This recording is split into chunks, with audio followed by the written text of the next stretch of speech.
Saya ingin kembali kepada Dr. Syahrudin ya, yang Help Syariah kita tahu banyak melakukan kajian-kajian tentang bagaimana kebijakan kesehatan di dalam Islam. Tadi ada pertanyaan, seandainya ya virus seperti ini ada dalam di tengah-tengah manusia yang di situ ada sistem khilafah gitu ya.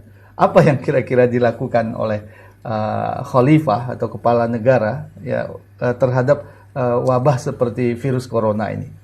Ya. Jadi yang sebelum kita sampai ke pertanyaan itu, tentu kita harus melihat bagaimana kebijakan khilafah dalam persoalan menyehatkan masyarakatnya gitu. Tentu hal yang paling penting atau mendasar bagi seorang khalifah dengan sistemnya adalah menjadikan atau mencegah terjadinya potensi-potensi bahaya yang kemudian berakibat wabah seperti yang sekarang ini terjadi. Kalau kita melihat, tentu wabah itu bisa terjadi kapan saja, tapi potensial itu kan bisa dicegah. Nah, kalau kita misalnya melihat secara sains sudah membuktikan bahwa ada potensi wabah yang terjadi, maka tentu yang dilakukan adalah pencegahan. Nah, pencegahan adalah menjauhkan sejauh mungkin masyarakat itu dengan potensi-potensi bahaya itu. Ya, misalnya kalau potensi bahayanya dari makanan yang tidak atau berpotensi merusak seperti ini berbahaya, maka itu yang dicegah.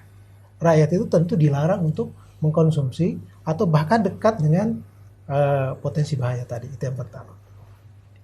Kemudian yang kedua, bagaimana kalau wabah itu sudah terjadi? Nah itu, kalau sudah terjadi maka yang pertama dilakukan adalah mengisolasi tentu. Mengisolasi masyarakat agar bagaimana orang yang ada di dalam wilayah wabah itu tidak berpotensi menularkan penyakit ini keluar.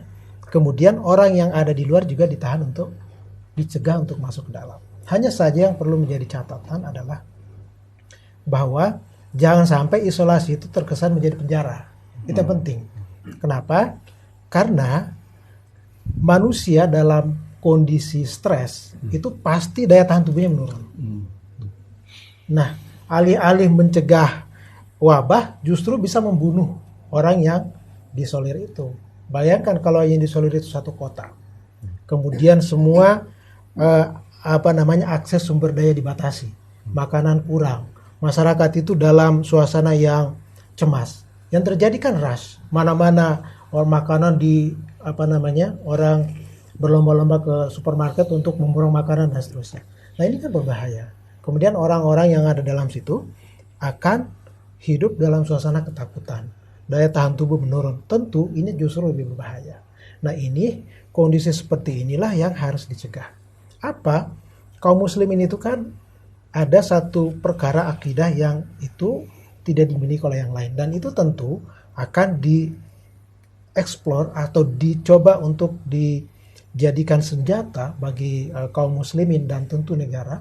Bagaimana menjadikan kaum muslimin itu sadar dan tawakal kepada Allah SWT.